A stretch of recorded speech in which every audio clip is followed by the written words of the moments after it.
پھر آپ نے ٹی وی میں لاکھوں لوگ وہ چینل دیکھ رہے ہیں. کسی نے پوچھا اکٹھی 3 طلاقیں کتنی ہوتی ہیں, آپ نے کہا 1. کسی نے پوچھا دلیل کیا ہے, آپ نے کہا صحیح مسلم کی حدیث ہے. یہ لوگ نا میرے کلپ میں یہ چلا دیں گے ساری, اب میرے پاس تو ٹائم نہیں ہے نا, لوگ چلا دیں گے. اب قاری خلیل صاحب کا نا یہ کلپ لگا کے ان کے ریفرنسز مل جائیں گے آپ کو. تو کسی نے پوچھا کہ کیا دلیل ہے, تو محترم نے کہا کہ نبی صحیح مسلم میں آتا ہے, حضرت عبداللہ بن عباس کہتے ہیں نبی کے دور میں اکٹھی 3 طلاقیں ایک سمجھی جاتی تھی. میرا قاری صاحب سے سوال ہے کہ حضرت مجھے تو صرف شادیاں آتی ہیں, آپ کو شادیوں کے علاوہ بہت کچھ آتا ہے نا, تو آپ سے میرا مطالبہ ہے کہ صحیح مسلم میں اگر کوئی ایک ایسی حدیث دکھا دیں جس میں آتا ہو کہ نبی کے دور میں اکٹھی 3 طلاقیں ایک ہوتی تھیں, تو جو سزا آپ دینا چاہیں نا میں اس کے لیے تیار ہوں. ایسی کوئی حدیث اس کائنات میں موجود نہیں. اکٹھی کا لفظ آپ نے کیوں لگایا اپنی طرف سے, جبکہ یہ حدیث میں یہ الفاظ موجود نہیں؟ کیوں لگایا آپ نے؟ آپ کہہ سکتے ہو میں نے تشریح میں لگایا ہے, تو پھر نبی کی طرف منسوخ کیوں کر رہے ہو اس تشریح کو؟ آپ بولو حدیث میں یہ ہے کہ نبی کے دور میں 3 طلاقیں ایک ہوتی تھیں, اکٹھی اور الگ الگ نہیں ہے. یہ میں اپنی طرف سے تشریح کر رہا ہوں کہ اکٹھی. آپ نے اپنی تشریح کو پیغمبر کے کھاتے میں کیوں ڈالا ہے صلی اللہ علیہ وسلم؟ یہ ظلم ہے یا نہیں ہے؟ لوگ تو یہ سمجھیں گے نبی کے دور میں اکٹھی 3 ایک ہوتی تھیں اور مولویوں نے اکٹھی 3 کو 3 کر دیا ہے. ترجمہ تو آپ وہی کرو نا جو حدیث میں بنتا ہے, پھر آپ اس میں ایڈیشن کرو, بھائی فلانی دلیل کی وجہ سے میں نے اکٹھی کا لفظ بڑھایا. تو آپ نے اکٹھی کا لفظ کیسے؟ حدیث میں آتا ہے علل اطلاق نبی کے دور میں 3 طلاقیں ایک ہوتی تھیں. حضرت عمر نے کیا نافذ کر دیا؟ 3 کو 3. بس اس کا جواب یہ ہے کہ ایسی یہاں پہ رکتے ہیں. انہوں نے یہاں پہ جو اعتراض کیا نا, یہ ان کا اعتراض نہیں ہے, اقاڑوی صاحب وغیرہ اور کئی لوگوں نے اعتراض کیا ہے کہ صحیح مسلم کی حدیث میں اکٹھی کا لفظ کہاں ہے, یعنی 3 طلاق اکٹھی کا لفظ کہاں ہے, آپ نے ترجمہ کیوں کر دیا؟ تو میں آپ کو بتا دوں کہ یہ ترجمہ خود احناف ان کے گھرانے کے لوگوں نے کیا ہے. میں ایک حوالہ دے دیتا ہوں. یہ ایک کتاب ہے نا شریعت یا جہالت, جو حقانی صاحب کی کتاب ہے, جو دیوبندی تھے, بلکہ وہ دیوبندیوں کی حمایت میں بہت ساری کتابیں بھی لکھے ہیں. ان کے الفاظ ہے, شریعت یا جہالت ان کی کتاب ہے, صفحہ نمبر 199 پہ لکھتے ہیں کہ حضرت ابوبکر صدیق رضی اللہ عنہ کی خلافت میں اور 2 سال تک حضرت عمر رضی اللہ عنہ کی خلافت میں ایک ساتھ 3 طلاقیں دینے کو ایک خیال کیا جاتا ہے. یہ سوال یہ ہے کہ آپ کے حنفی شخص نے, آپ کے گھرانے کے لوگوں نے یہ ایک ساتھ ترجمہ کہاں سے لیا ہے؟ اگر یہ حدیث میں اس کی گنجائش نہیں تو ساری لعنتیں پہلے اپنے گھر پہ برساؤ نا, کہ ان لوگوں نے بھی یہ باقاعدہ ترجمہ کر رکھا ہے, ایسے بریلیوں نے بھی یہ ترجمہ کر رکھا ہے. تو دیوبندی اور بریلوی حضرات, ان لوگوں نے بھی باقاعدہ یہ ترجمہ کر رکھا ہے کہ اس سے اکٹھی جو ہے مراد ہے. دوسری بات یہ کہ آپ جو ہے اجماع کا دعویٰ کرتے ہیں نا کہ بھائی اجماع ہے. سوال یہ ہے کہ اس حدیث میں 3 طلاق سے مراد اکٹھی 3 طلاق ہے. اس کے برخلاف مفتی صاحب آپ کے علاوہ, مقلدین کے علاوہ, آپ جیسے لوگ علاوہ اس 1400 سال میں کس نے یہ کہا ہے کہ یہ 3 طلاق مراد نہیں ہے ایک ساتھ؟ ہاں, یہ کس نے یہ دعویٰ کیا ہے؟ یعنی اس مفہوم پر تو پوری امت کا اتفاق ہے. اس سے مراد کیا ہے کہ اکٹھی دی گئی 3 طلاق مراد ہے.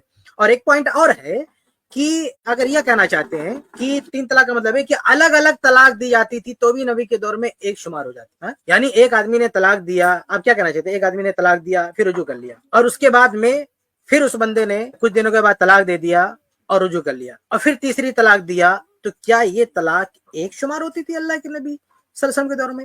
کیا پوری دنیا میں کسی بھی عالم کا یہ موقف ہے, یہ قول ہے؟ کیا اللہ کے نبی صلی اللہ علیہ وسلم کے دور میں یہ چیز شمار ہوتی تھی؟ ہرگز نہیں.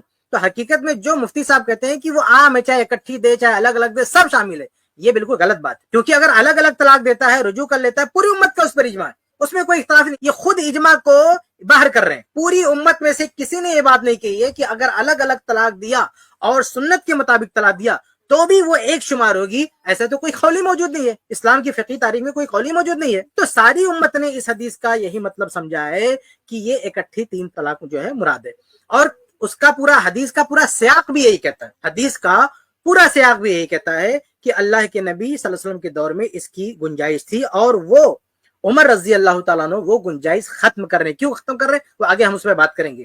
تو حدیث کا پورا بھی سیاق یہی کہتا ہے کہ پہلے جو چیز تھی اب وہ چیز جو ہے ختم کی جا رہی ہے, وہ گنجائش ختم کی جا رہی ہے. ایک اور پوائنٹ یہ ہے کہ یہ لوگ جب تشریح کرتے ہیں نا اس حدیث کا ایک مطلب بتاتے ہیں, کہتے ہیں یہ غیر مدخولہ سے متعلق ہے. تو جب یہ اس کو لے آ کے غیر مدخولہ پہ فٹ کرتے ہیں نا, تو خود اس کو جو ہے اکٹھی 3 طلاق مراد لیتے. بھائی جب اس کو آپ کو غیر مدخولہ, وہ سنن نبی داؤد کی ایک ضعیف حدیث ہے, ایک مردود روایت ہے. میں نے اپنی کتاب احکام طلاق میں اس کی سند پہ بہت ڈیٹیل میں بہت تفصیل سے بات کی ہے, کافی لمبی بحث ہے. اس حدیث کو لا کے یہ اور اس کا جو دوست ہے انجینئر علی مرزا, یہ دونوں مل کے اس کو کیا کہتے ہیں کہ اس سے مراد جو ہے وہ غیر مدخولہ یعنی اپنے مطلب کی بات آتی ہے تو اس کا ایک جواب یعنی بہت سارے جو جوابات دیتے ہیں شذوذ فلاں فلاں حتیٰ کہ ضعیف بھی کہے جاتے ہیں اسی میں سے ایک جواب یہ ہے کہ وہ غیر مدخولہ سے متعلق ہے. جب یہ جس وقت یہ اس کو غیر مدخولہ سے متعلق مانتے ہیں اس وقت یہ خود مان رہے ہوتے ہیں کہ یہ اس سے مراد کیا ہے, اس سے مراد جو ہے اکٹھی دی گئی 3 طلاق مراد ہے. اس کے علاوہ عمر رضی اللہ تعالیٰ عنہ نے جو اس حدیث میں فیصلہ لیا ڈیسیژن لیا اس کو جب امپلیمنٹ کیا گیا نا تو اس کے تعلق سے جتنے بھی آثار ہیں آپ دیکھیں گے ان آثار میں بھی یہی ملتا ہے, ہر جگہ وہی ملتا ہے کہ اکٹھی آدمی نے بندے نے جو ہے 3 طلاق دے دیا. جیسے بعض روایتوں میں یہ بھی ملتا ہے نا کہ جو ہے ایک ساتھ جو ہے طلقت کے عدد نجوم آسمان کے جتنے ستارے ہیں اس کے برابر جو ہے تجھ کو جو ہے 3 طلاق. تو اس طرح کے سارے آثار بھی ملتے ہیں کہ اس کا جو ہے کیا مطلب ہے. مسند احمد کی ایک روایت بھی ہے جس میں فی مجلس واحد کی صراحت بھی ہے کہ ایک مجلس میں, یعنی وہ اس کے راوی بھی عبداللہ بن عباس رضی اللہ تعالیٰ عنہ بھی ہیں. اس کے راوی بھی کون ہے؟ عبداللہ بن عباس رضی اللہ تعالیٰ عنہ ہیں. دونوں حدیث کے راوی عبداللہ بن عباس رضی اللہ تعالیٰ عنہ. تو حدیث کے راوی ہیں, حدیث کی تشریح ہوتی ہے. اور دوسری حدیث میں, اور یہ کوئی مطلب اگر کوئی اپنی فہم لائے نا, اپنے من سے کوئی بات لائے تو یہ کسی حد تک کہا جا سکتا ہے کہ اپنی بات حدیث میں کیوں ڈال لو, لیکن وہ دوسری حدیث میں ہی وہ بات ہے. جیسے قرآنی آیات میں 2 آیات ہوں لیکن ایک جگہ کوئی وضاحت آ گئی اور وہ آیت میں آئی اور دوسری جگہ بھی بات کرتے ہوئے آدمی کو کہہ دے تو یہ ایسا نہیں کہیں گے کہ اپنی طرف سے کوئی مفہوم اس میں شامل کر لیا, وہ مفہوم آیت ہی کا بیان کرتا ہے. یہی معاملہ حدیث کا بھی ہے. اگر ایک حدیث کی تشریح میں, حالانکہ حدیث کا سیاق بھی کافی ہے, لیکن ایک حدیث کی تشریح میں دوسری واضح حدیث آ رہی فی مجلس واحد, تو وہ حدیث کہ کیا ایک ہی مجلس میں ایک ہی ساتھ 3 طلاق دی گئی تھی, وہ تو اس میں تو پوری وضاحت ہے نا. وہ بھی عبداللہ بن عباس رضی اللہ عنہ کی حدیث ہے. تو عبداللہ بن عباس ہی یہ تو کہہ رہے ہیں نا کہ نبی کے دور میں ایسا ہوتا تھا, نبی کے دور کے ایک ایگزامپل بھی انہوں نے بتا دیا کہ کیسا ہوتا تھا.